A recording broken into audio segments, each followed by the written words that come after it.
Shalom a todos, que o Eterno nos conceda, já nos concedeu a graça, a sua bondade sobre nós para que acordássemos, para que mais um dia pudéssemos exaltar, glorificar e contemplar as suas obras para com as nossas vidas. Eu quero hoje trazer um tema, uma palavra que já é conhecido, já conhecemos esse evento através das Escrituras. Hoje vamos tratar a respeito de algo que tem uma grande e importante influência relacionada à nossa comunhão com o Eterno.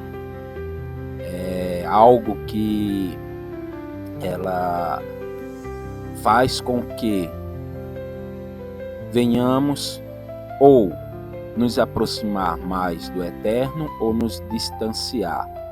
Bem certo que quando se pratica esse ato ao qual vamos estar estudando hoje, vendo hoje, ela vai nos afastar do Eterno. Porém, é importante entender que vamos falar realmente hoje sobre idolatria. O tema hoje, vamos tratar de idolatria. E o texto ao qual vamos pegar uma referência é um texto bem contundente, um texto que trouxe uma repercussão, uma ação no meio do povo do Eterno.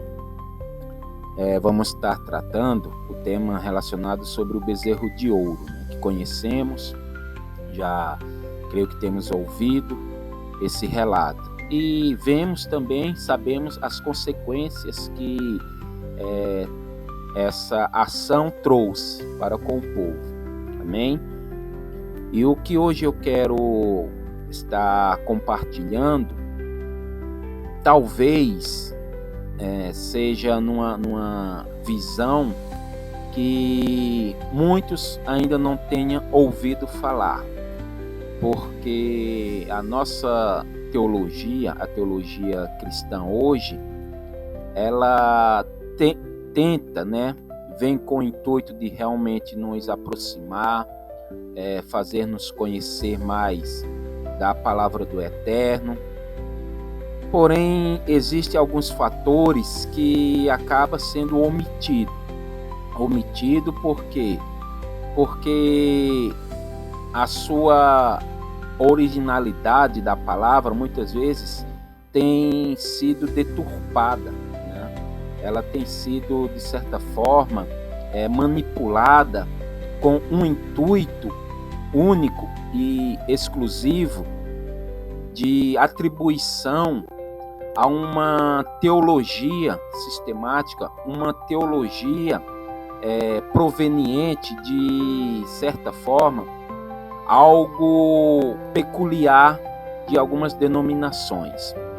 O que eu quero dizer com isso? Que muitas vezes uma teologia a qual hoje estudamos, muitas vezes ela está cheia de conceitos, de ensinos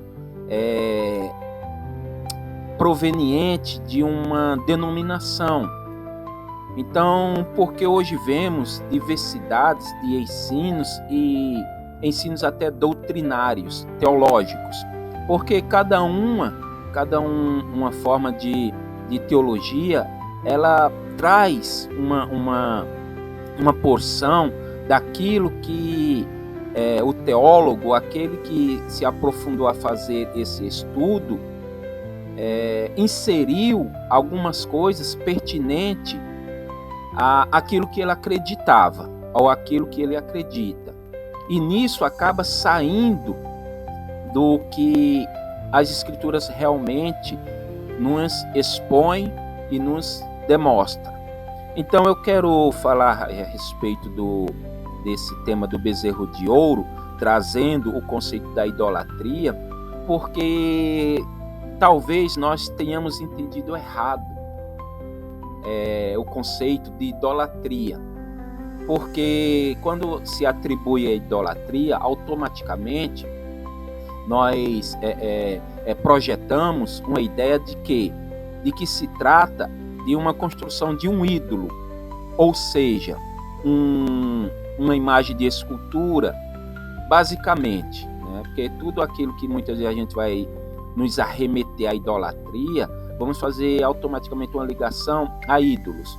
E isso realmente tem uma ênfase muito forte quando mencionamos uma certa denominação, não vou citar o nome aqui, mas já sabemos, né, que o cristianismo bate forte relacionado justamente a essa cultura, a essa prática idólatra, quando se atribui divindade a ídolos, né? Então já sabemos do que eu quero dizer, né?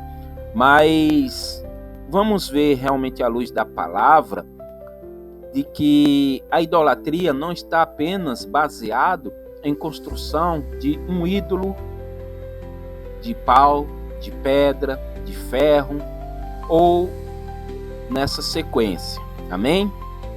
Então, quando vamos entrar no texto de Êxodo, né, o seu capítulo 32, vemos um relato catastrófico derivado de um achismo, uma visão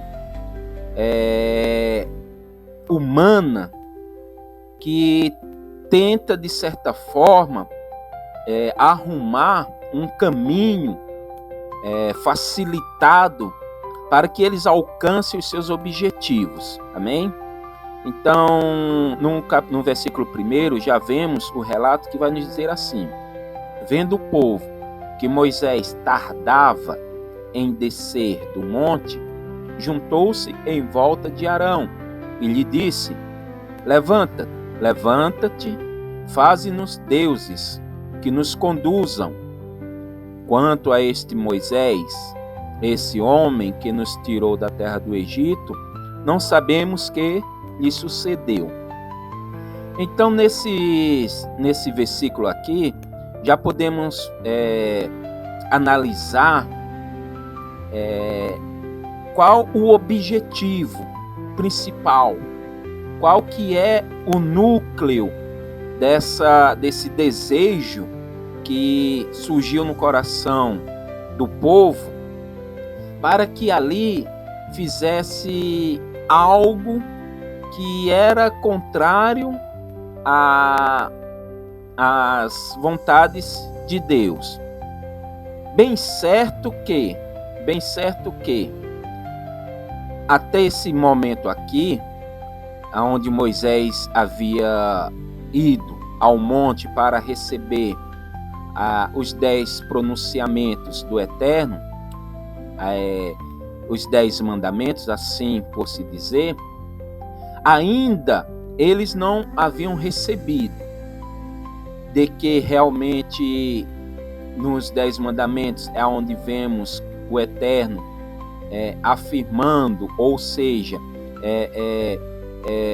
decretando a não produção de imagens, de esculturas, não só dos seres que habitavam a terra, ou embaixo da terra, ou acima nos céus, para adoração.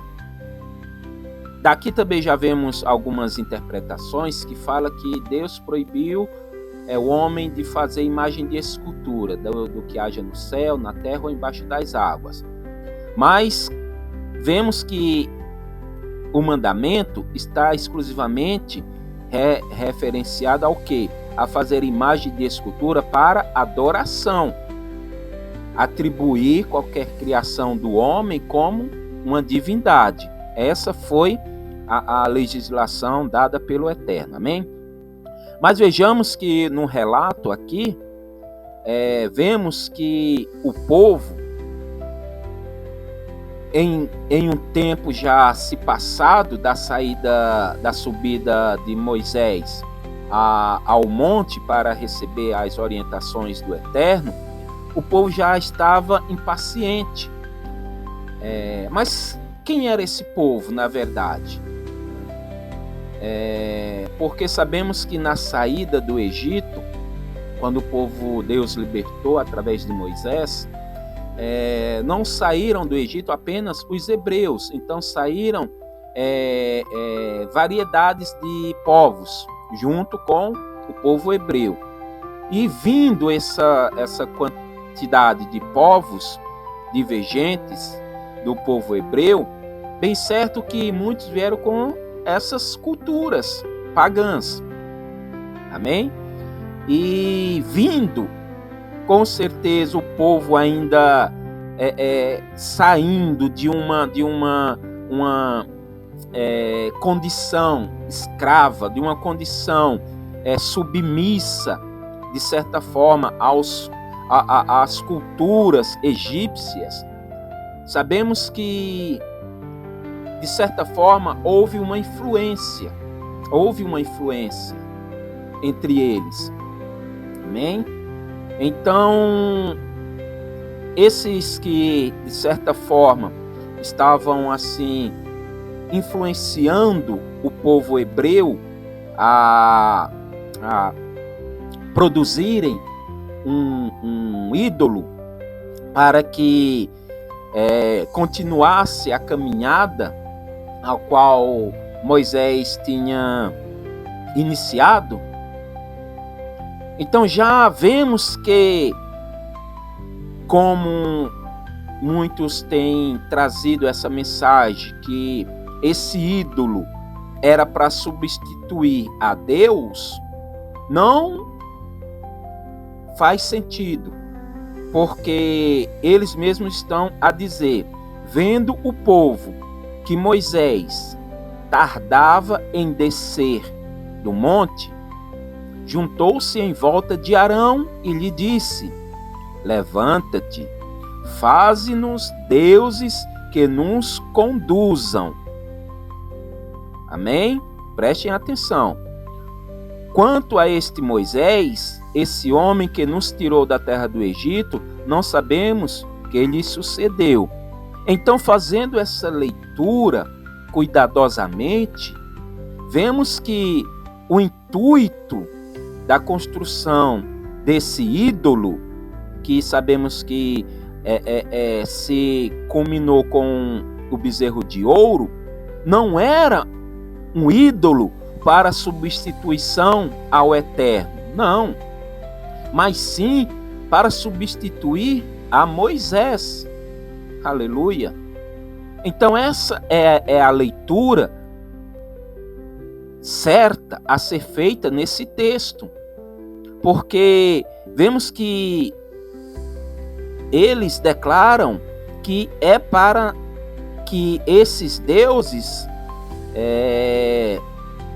os conduzam. Quem estava conduzindo o povo pelo deserto? Era Moisés, claro, pela direção, pelas instruções do Eterno, mas quem estava conduzindo era Moisés.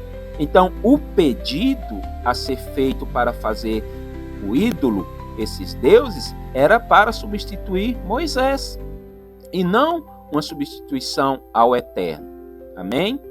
Porque logo na frente vemos que eles falam: quanto a este Moisés, este homem que nos tirou da terra do Egito, não sabemos o que lhe sucedeu. Não sabemos o que lhe sucedeu. Então, automaticamente, eles queriam uma certa referência, assim como era Moisés, de um ídolo, para que eles se espelhassem e tivessem essa referência, como que através desse ídolo eles seriam conduzidos, seriam guiados. Amém?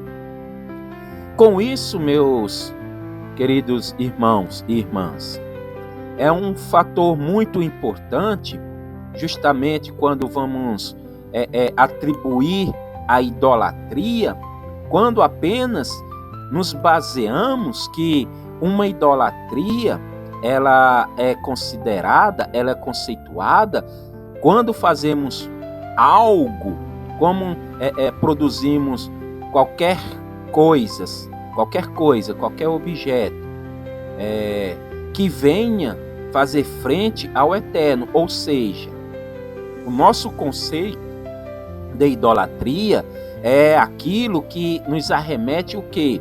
Um ídolo que está substituindo a Deus, ao eterno. Porém, na leitura a qual acabamos de ver, vemos que a idolatria não se baseia apenas em construirmos um ídolo em substituição ao eterno, mas é um ídolo a partir do momento daquilo que nós depositamos a nossa confiança. Como assim?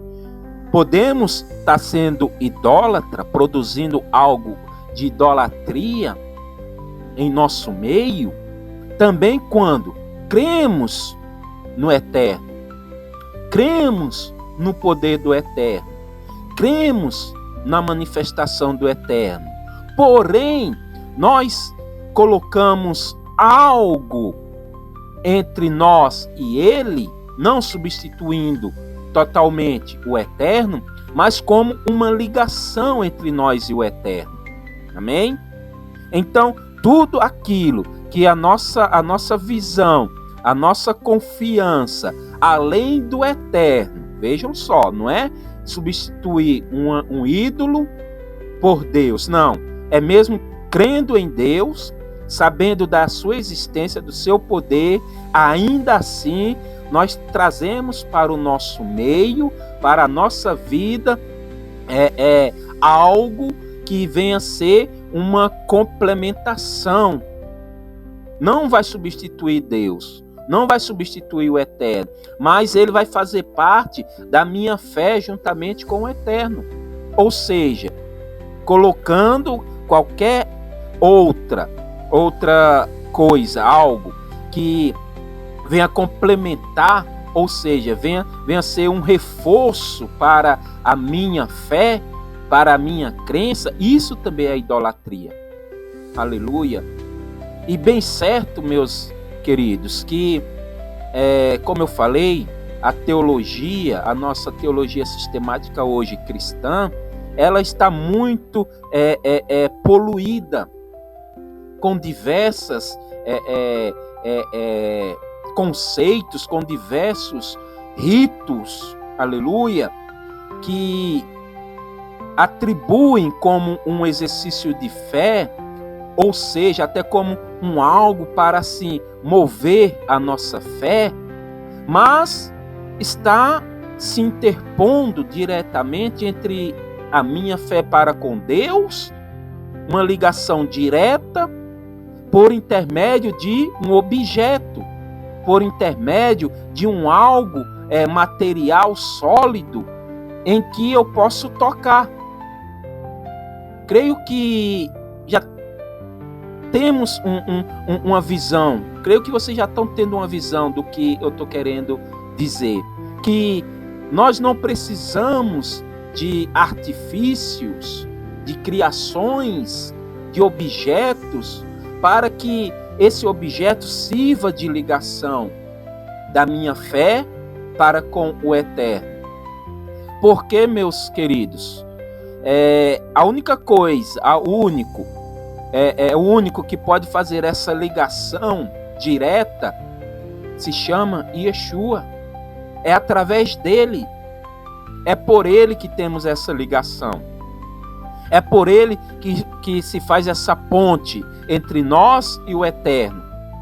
Qualquer outro objeto, qualquer outro item que se interponha para a minha fé com o eterno, seja necessário eu ter em minhas mãos, isso é idolatria. Porque assim foi o que aconteceu com o bezerro de ouro. Vejamos que eles não queriam substituir Deus, mas substituir Moisés. Eles queriam ter algo, como eles não sabiam o que havia acontecido com Moisés, achava que eles agora estavam só, não tinham ninguém. O segundo erro a cometer é justamente por aquilo que eles achavam. Vejam que a palavra vai dizer que, vejam a afirmação que eles têm. Quanto a este Moisés, esse homem que nos tirou da terra do Egito, não sabemos o que lhe sucedeu. Então vejamos que o conceito que eles estavam tendo em relação a Moisés é que foi Moisés que os libertaram do Egito e não o Eterno. Então veja que a visão, a idolatria partiu também por uma parte que é relacionada a Moisés.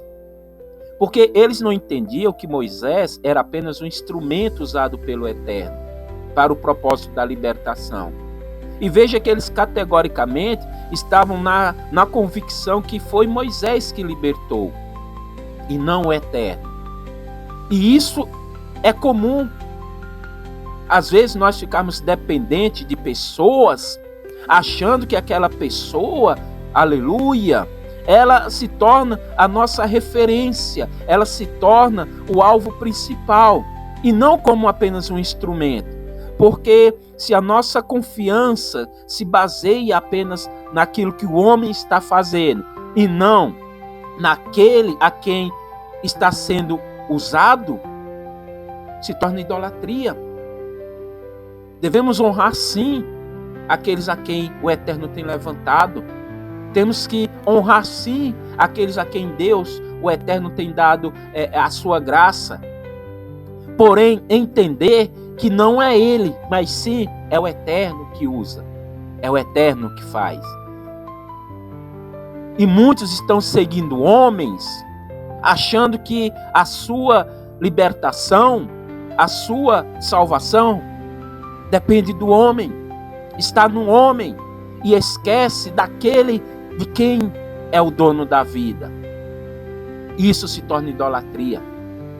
Às vezes as pessoas, muitos dão mais crédito pelo fato de um ou outro ser usado grandiosamente por Deus. Deus tem manifesto a sua graça, o seu poder para usá-lo na terra. E muitos ficam tão presos que esquecem de analisar realmente a palavra. Aleluia! E tudo aquilo que muitas vezes é dito serve como regra, serve como uma verdade, e acaba a desprezar a palavra do Eterno. Por isso que o bezerro de ouro, o ídolo não foi construído para substituir ao Eterno, mas sim para substituir, aleluia, ser uma ponte, ser uma alternativa entre o homem e o Eterno, entre o homem e aquilo que ele deseja. E isso é comum em nossas vidas. Por isso, eu citei no início que quando muitas vezes batemos, refutamos aqueles que usam das imagens de escultura como idólatras, mas muitas vezes nós também estamos sendo idólatras. A única coisa que vai mudar é o objeto, é o objeto da idolatria. Por isso temos que ter cuidado. Precisamos ter muito cuidado. Porque assim como o povo estava aqui, eles criam sim no Eterno, mas queria algo palpável, queria algo mais visível, mais notório, de certa forma que eles pudessem tocar, que eles pudessem manipular, que eles pudessem conduzir. Isso é idolatria. E vemos que no decorrer, na continuidade,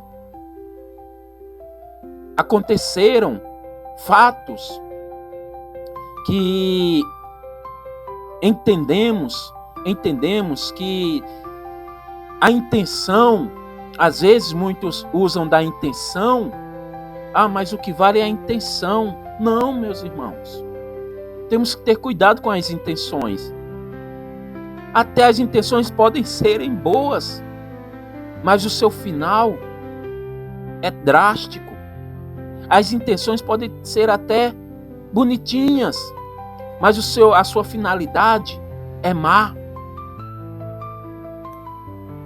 É uma finalidade que vai contra os princípios do eterno. Vejamos que após a confecção desse ídolo, veja a que ponto estava chegando a falta de discernimento, de certa forma, que até Arão, por um momento, veja o que ele fala.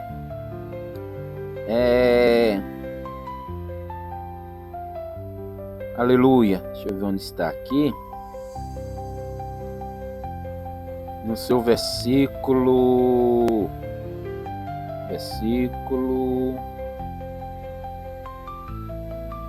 Aleluia. Só um momentinho aqui. Que é algo que Arão falou, que tem uma importância que precisamos realmente termos cuidado, como fala, as intenções, mas o que vale é a intenção. Está aqui no versículo 5, após a confecção do ídolo, veja o que Arão fala, prestem atenção. Arão, vendo isso, edificou um altar diante do bezerro, amém? E apregoando, disse, veja só, amanhã será festa ao Senhor. Veja as palavras que Arão, ele se referiu justamente a essa cerimônia. Ele fez tudo conforme aquilo que seria para um culto, podemos se dizer assim. Mas quem que estava posto ali? Quem era o centro ali naquele momento? Era o bezerro de ouro.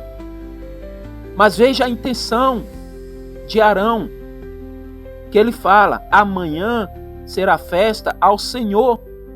Ele não disse amanhã será festa ao Deus bezerro, amanhã não será festa a essa imagem de escultura, a cerimônia não será feita a esses deuses. Não, ele categoricamente afirmou que aquela cerimônia que seria realizada seria uma cerimônia ao Eterno.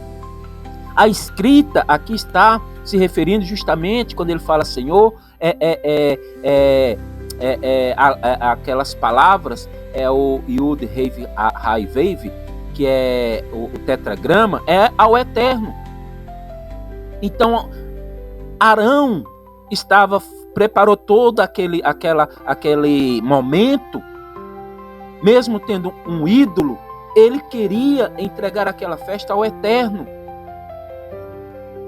Será que isso não está se assemelhando muitas vezes à nossa forma de cultuar ao Eterno?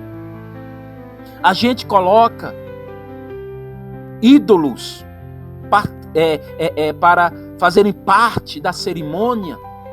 A gente coloca objetos para fazerem parte da cerimônia. E falamos ao nosso coração, amanhã será festa ao Eterno. Mas no meio estão ídolos, no meio estão objetos que servem como pontes, como idolatria. Não em substituição a Deus, não em substituição ao Eterno. Porque veja que Arão, ele conhecia sim o Eterno. O intento dele, no seu coração, era celebrar o Eterno. Porém, o objeto que estava no meio era um ídolo. Ou seja, será que realmente esse culto ao qual estavam fazendo aqui era o Eterno mesmo? A intenção era boa, mas o objetivo errado. a finalidade errada, o que estava inserido no meio, estava fora do culto ao Eterno, da celebração ao Eterno. Por isso, temos que ter cuidado com as teologias atuais. Temos que voltar realmente para as Escrituras. Temos que voltar realmente para a palavra. E não colocar objetos em substituição para nos conduzir, para ser como referência de fé, para motivar a nossa fé. Porque o próprio Yeshua falou que a fé vem pelo ouvir, e o ouvir a palavra do Eterno. Então é através da palavra. Eu não preciso de objetos, eu não preciso de artifícios para exercer a minha fé. Eu preciso ter a palavra do Eterno dentro de mim. Eu preciso me aprofundar na leitura da palavra. Não é porque um diz, não é porque um famoso fala, não é porque um youtuber, um renomeado de fama falou. E se nós nos examinarmos, temos que ter por verdade. Não é porque deu certo que é a coisa certa a se fazer. Aleluia. Temos que examinar aquilo que estamos praticando realmente, aquilo que estamos colocando entre nós e o Eterno, para que não estejamos fazendo cultos idólatras, para que também não estejamos praticando a idolatria, não em substituição ao Eterno, mas colocando algo que vai fazer ligação entre mim e o Eterno, quando uma coisa só é necessária: crer no seu Filho, crer na sua palavra e viver a sua palavra. Amém? Então fica essa reflexão aqui para que possamos estar examinando a cada dia mais a nossa postura, o nosso posicionamento e realmente a nossa profissão de fé. A quem estamos atribuindo, a quem estamos realmente direcionando a nossa fé, para que não sejamos contados como idólatras também, não por produzir imagens de escultura, mas para produzir ídolos em nosso coração. Amém? Que o Eterno abençoe a cada um, concedendo da sua graça e do seu Espírito. Fique com essa meditação em nome de Yeshua, Mashiach.